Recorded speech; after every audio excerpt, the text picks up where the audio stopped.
It has a wilder side, I think. The second season, I think it. Yeah, it's grittier. The choices were better. The character stuff was better. I mean, in all, I mean, I would say you kind of get an idea of what the show's going to become by looking at season 2. And in season 3, we took the best elements. Season 3 took the best elements from the second season and brought them all to the kind of forefront. So I think right now where we are is where we should be.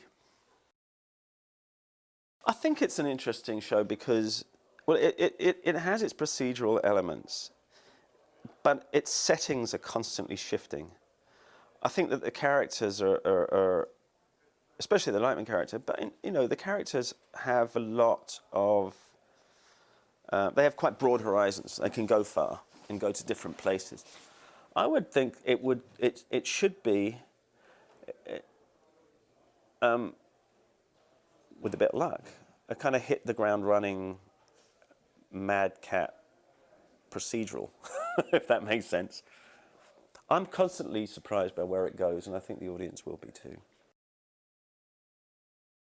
Cal Lightman is very much anti-establishment.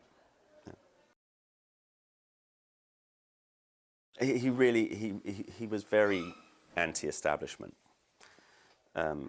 But as we're going through, I think he's becoming more vocal about it, which I think is interesting. And I think I mean, we unravel his background, you'll see that as we do that he, that's what brought him to setting up his company. A little problem with authority over at the Pentagon. He completely trusts the group. I think what's going to happen in season 3 is they're going to question whether they should trust him. The Foster-Lightman relationship is a tricky one because they're crazy about each other, but they drive each other crazy. Or he drives her crazy more so. But they're joined at the hip, very strongly for each other, incredibly loyal, which can get them into all kinds of trouble. But there also is the romantic air to that, and I'm not sure where it's going in 3, because there's all kinds of new stuff firing around.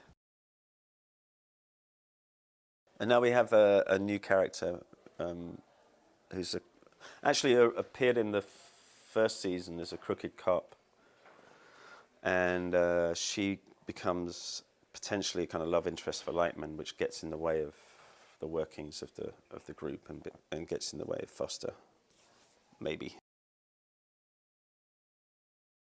The idea is that I'm pushing Loka to see what he's got as a man and to try and get him to push back. And we remove his desk.